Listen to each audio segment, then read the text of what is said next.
When Genghis Khan embarked on the Chinese campaign in 2211, he sent all his forces against China.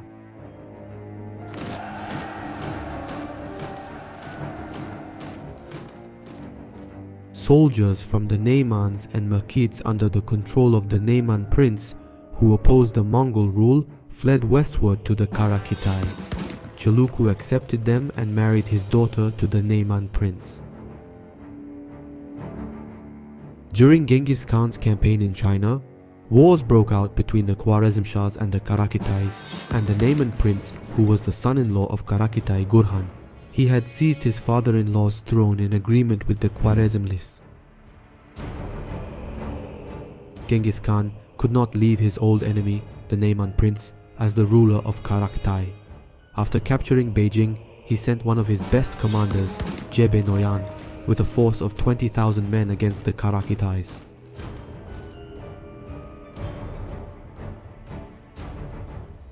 Although the people of the Qara Khitai state had a complex religious structure, the majority of them were Muslim Turks. The new Qara Khitai ruler Kuchluk was a Buddhist Turk. He forced the Muslim Turks living in Kashgar and Khotan to convert to Buddhism. Muslims who refused to become Buddhists were tortured.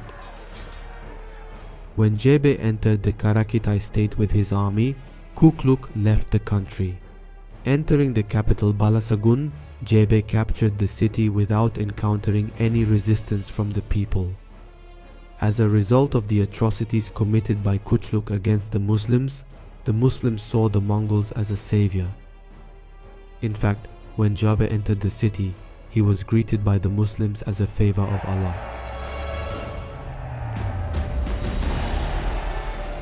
In return, Jebe forbade his army from looting and pillaging in the city. The fleeing Kuchluk was captured and killed by Jebe's soldiers. With this annexation of the Qara Khitai country to the Mongol Empire, the two superpowers of that period, the Khwarezm Shah Empire and the Mongol Empire, became border neighbors.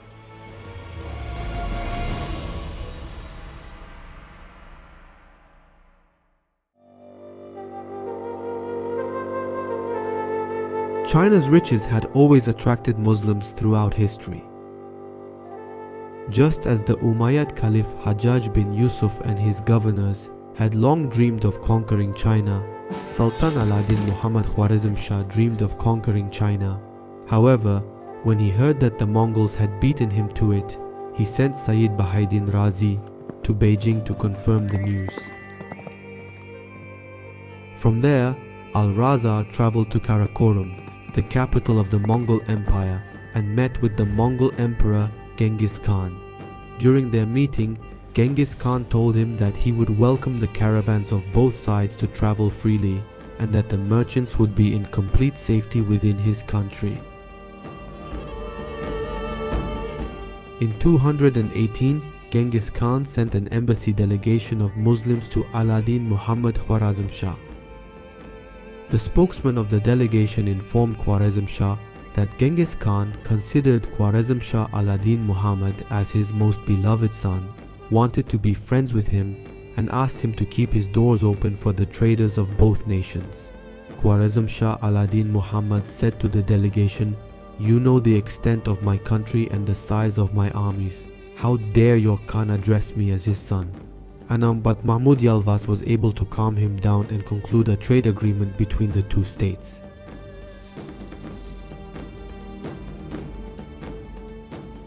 Genghis' subjects attached importance to commercial activities. Trade with settled tribes was always a necessity, and clothing was needed most of all. According to Al-Juwayni, the Mongols at that time had great respect for Muslims. White and clean tents were specially set up for Muslim merchants. Genghis Khan had also placed guards to ensure the safety of the caravans. But even though things seemed to be going well, this was not the case for Sultan Alauddin Muhammad Khwarezm Shah. For Genghis Khan, a friendly country was a country that was subject to him. All other rulers had to be subject to him. In other words, Alauddin Muhammad Khwarezm Shah knew that unless he saw himself as the beloved son of Genghis Khan and was subject to him, he would be the enemy of the Mongols. The army of Alauddin Muhammad, the Sultan of Khwarezm Shah, was considerably more numerous and stronger than the Mongols. The Mongol army, on the other hand, although small in number, was a nomadic army, loyal to Genghis Khan to the end, and their only job was to fight. Alauddin Muhammad Khwarezm Shah, just like the Seljuks, dreamed of presenting himself as the representative of Islam, declaring jihad against the pagan Mongols, gaining the support of all Muslims, and with these large armies, eliminating the Mongols and advancing all the way to China. However, Sultan Abbas was in great conflict with the Caliph An-Nasir. With the support of the scholars in his country, he obtained a fatwa that An-Nasir was not worthy of the caliphate. He then engaged in a battle to the death with the Caliph of Baghdad.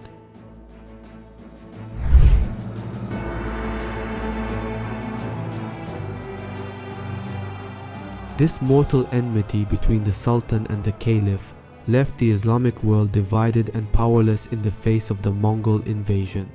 It was in this year that a large Mongolian trade caravan entered the city of Otrar. Inaljik, the Khwarezm Shah governor of Otrar, first had those in the caravan arrested and then executed for spying.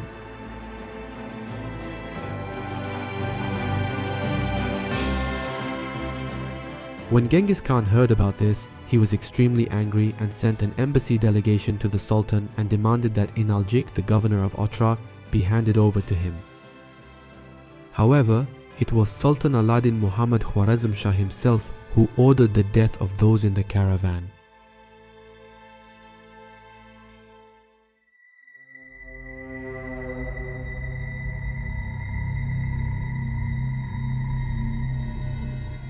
According to the traveler Ibn Battuta, Genghis Khan did not dare to attack the Khwarezm Shah country because the Khwarezm Shahs were in a strong position. However, he almost lost his patience and fortitude in the face of the Otrar disaster. Genghis Khan then began a great preparation to conquer the Islamic countries.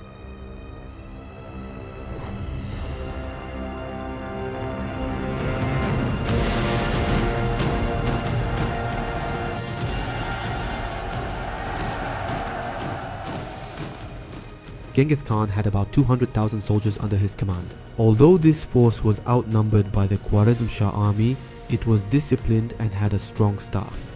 Sultan Alauddin Muhammad Khwarezm Shah, on the other hand, kept his main army in Samarkand and decided to meet the Mongols there, while the rest of his troops were divided and dispersed between the Sirdaria line and the fortified positions of the Mawar-o-Nahir. As a result, the Khwarezm Shah armies, despite their numerical superiority, were outnumbered by the Mongol army because they were divided at certain points. Genghis Khan and his army approached the borders of Khwarezm through the Amu Darya and entered the city of Otrar. This was symbolically very important. When Genghis Khan arrived in front of Otrar, he learned about Muhammad Khwarezm Shah's war plan and decided to prevent the cities in the Blue River from helping each other by organizing his army to enter between the cities. He assigned the Mongols Chagatai and Ogadai to the siege of Otrar. He assigned his eldest son Dwarf to advance to the Siri Darya and lay siege to the city of Jend in order to prevent a counterattack from their side. Genghis Khan marched on the city of Bukhara with the main army under his command.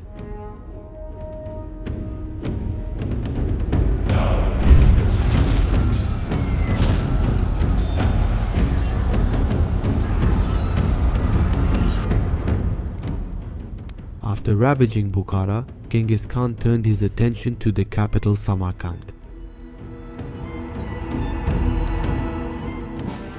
Sultan Alauddin Muhammad Khwarezm Shah was in Samarkand with his main army. It was tactically important for Genghis Khan to attack Bukhara first.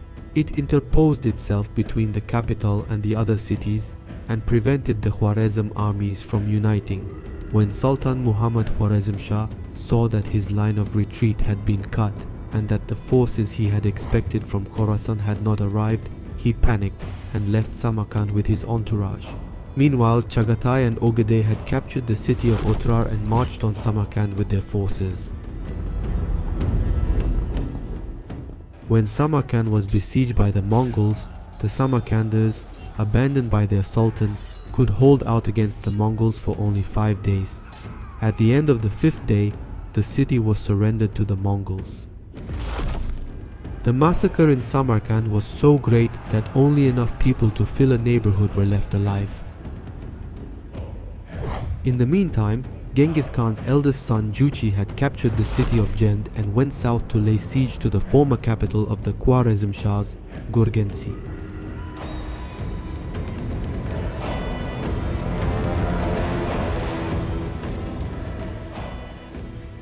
The Khwarezm Shah Sultan Muhammad was unable to take any action against these Mongol invasions and fled first to Bel, then to Nishapur and then to Ray. Genghis Khan assigned Jebe and Subutai to find and kill the Sultan. Seeing Jebe and Subutai approaching, the city of Bel surrendered without any defense. Nishapur surrendered in the same way. On the other hand, when the cities of Tuz, Damgan and Semnan resisted Subutai, these 3 cities were destroyed by the Turkish general Subutai. Subutai then followed in Sultan's footsteps and reached the city of Ray. He quickly captured this city as well, killing the men and capturing the women and children.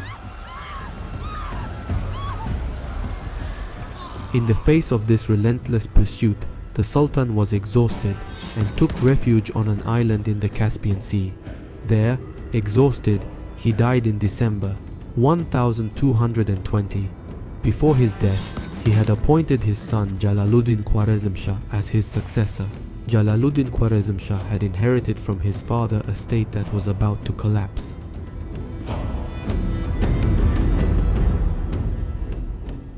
After the death of Sultan Alauddin Muhammad, Genghis Khan turned his invasions to Afghanistan and Khorasan.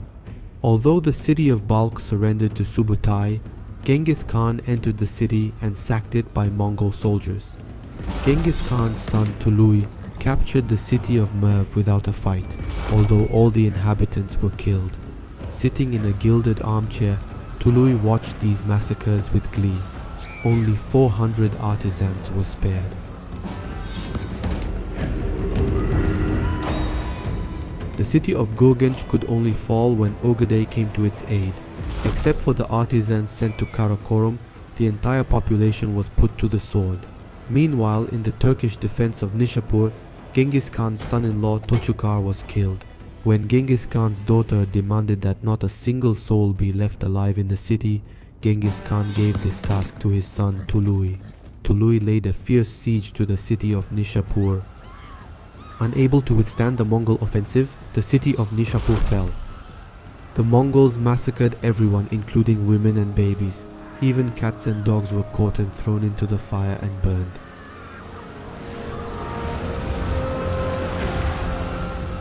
Near Tux, the Mongols destroyed the mausoleums of Caliph Harun Rashid and the great Seljuk Sultan Sanjar, and everything that constituted the glory of Turkish Islamic civilization was systematically destroyed by the Mongols. Genghis Khan then turned eastward and laid siege to the city of Talekan. His sons Chagatai, Ogadei and Tului joined Genghis Khan. It was at this time that Jalaluddin Khwarezm Shah was able to organize an army of 60,000 men in the city of Ghazna. This army was the only organized army that confronted the Mongols without taking refuge in a fortress during the Mongol invasion. Genghis Khan, who learned that Jalaluddin Khwarezm Shah was gathering an army against the Mongols, sent 30,000 soldiers under the command of one of his commanders, Shigi Kutugun, to eliminate this danger.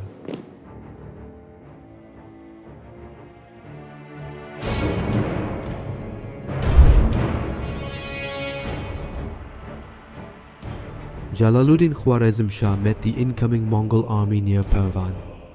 He knew the Mongols' war tactics well.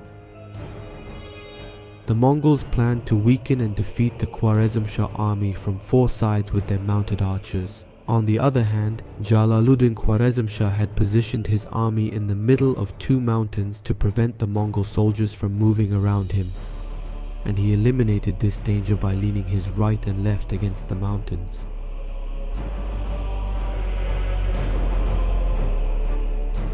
The Mongols had never lost a battle before.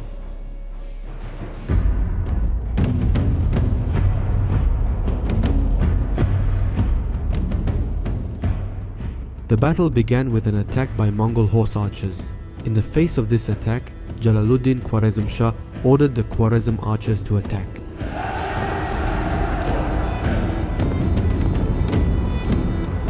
Since the range of Khwarezm's powerful Turkish bows was longer than the range of the Mongols' arrows, the Mongols were showered with arrows before they reached the firing range.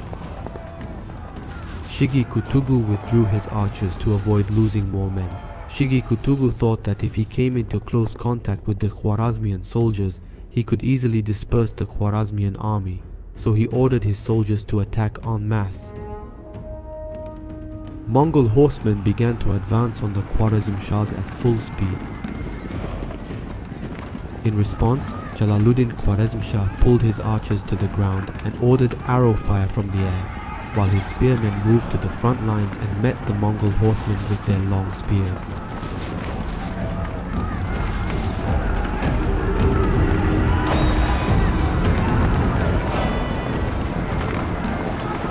When the spear troops, helpless in the face of the powerful Mongol attack, began to melt rapidly, Jalaluddin ordered the entire army to charge. The Khwarezm Shah soldiers rushed at the Mongols with all their might to avenge the years-long Mongol invasion. The Mongols, who had lost their maneuverability due to their narrow space, no longer had a chance to gain the upper hand over the Khwarezm Shahs. The Mongol soldiers, whose numbers dwindled rapidly, began to flee.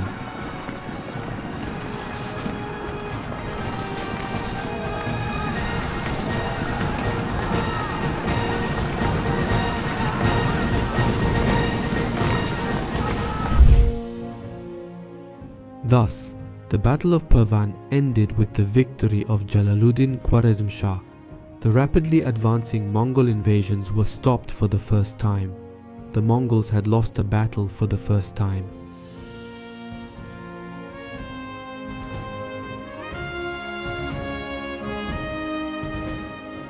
When the news spread throughout the Khwarezm Shah country that the Mongols had finally been defeated, the last surviving cities in eastern Iran were emboldened. The people of Herat rose up against the Mongols, killing Mongol soldiers in the city. The surviving Khwarezm Shahs around the city of Merv joined Jalaluddin and killed the Mongol governor of Merv. Jalaluddin became a beacon of hope for his people.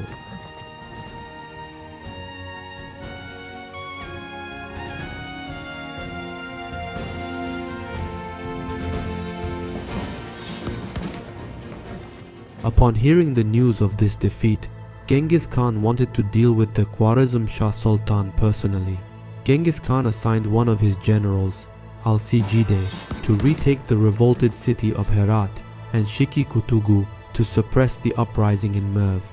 He himself led an army of 50,000 men and pursued Jalaluddin. Jalaluddin Khwarezm Shah turned south and marched towards the Indus River.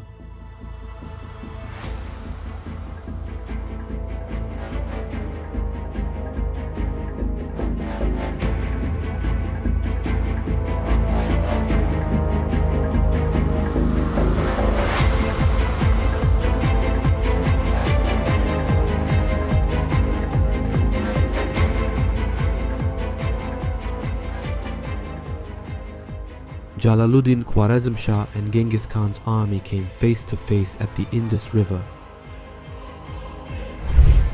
Jalaluddin secured his army with the Indus River on his right and the steep mountains on his left. Thus he prevented the Mongol army from being surrounded by horse archers. Genghis Khan, on the other hand, was at the rear of the army with his 10,000 strong junkie guard. Since the myth that the Mongols could not be defeated had been shattered at the Battle of Parwan, the Khwarezm Shah armies were confident. It was the Khwarezm Shah charged trumpets that started the battle.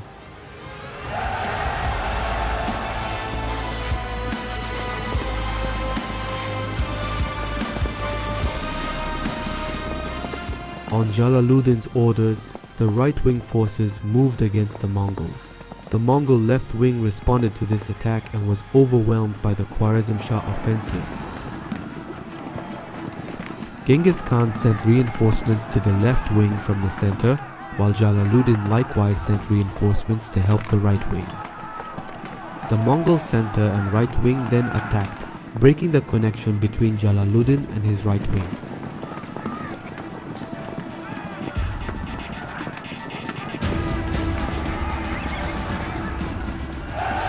And divided Khwarezm Shah's army in two. While the Khwarezm Shah right wing was weakened by the encirclement, the Mongol army began to melt and retreat with the successful offensive of the center and left wing under Jalaluddin's command.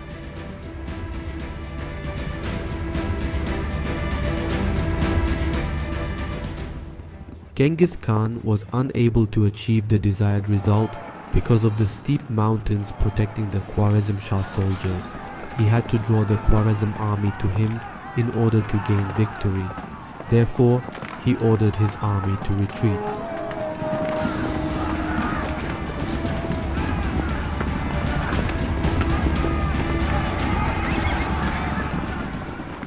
If Jalaluddin won this battle and defeated Genghis Khan, he could save his country and stop the Mongol invasion.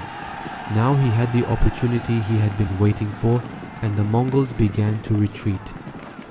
Jalaluddin ordered his army to attack with the ambition of victory. The Mongols were rapidly melting and retreating, and Jalaluddin was marching to victory step by step. However, as the Khwarezm Shahs repelled the Mongols, a gap opened up between the mountain and the army, and Genghis Khan had the opportunity he had been waiting for. Finally, Genghis Khan ordered the armored Kashik troops in the rear to charge. The Kashiks moved swiftly, and between the mountain and the Khwarezm army, they trapped Jalaluddin's army. What the Mongols had failed to do at the Battle of Parwan, they succeeded this time under the leadership of Genghis Khan. When armored cavalry surrounded the victorious Khwarezm Shahs, the course of the battle changed in an instant. The Khwarezm Shah's left flank began to melt and disintegrate rapidly.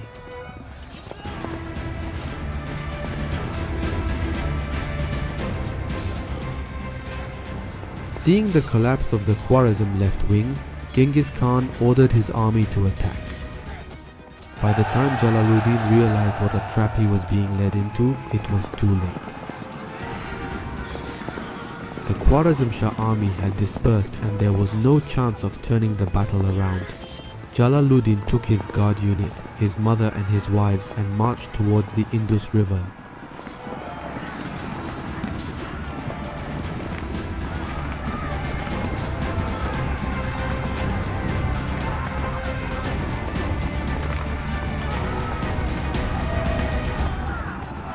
Genghis Khan used to take the virgins from the women in the captured territories for himself and distribute the other women to his soldiers.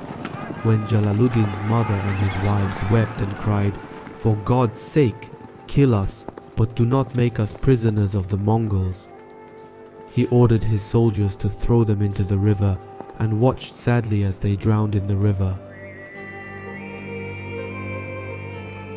He then entered the river and made it to the opposite shore despite the strong current of the river.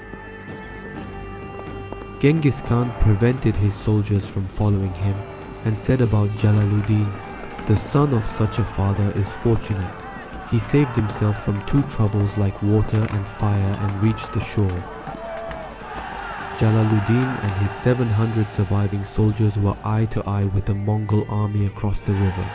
Jalaluddin Khwarezm Shah felt that he had lost not only a battle but his entire legacy.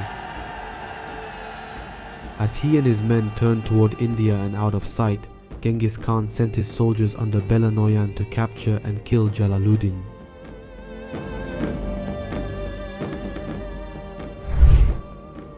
After a 6-month siege, Mongol General Altigidei captured the city of Herat and sacked it for a week, killing all the men and giving the women to his soldiers. The few Muslims who survived in Merv were slaughtered by Shiki Kutugu. the mother of the late Sultan Alauddin Muhammad Khwarezm Shah, was captured and taken to Mongolia. Khwarezm Shah children were killed and 100,000 artisans were taken to Mongolia. With this expedition, the Mongols committed a massacre unprecedented in human history.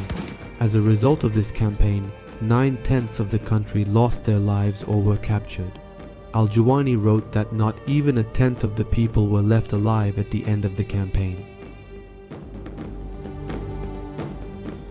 Genghis Khan returned to Mongolia in the spring of 2225, leaving behind a huge wreckage.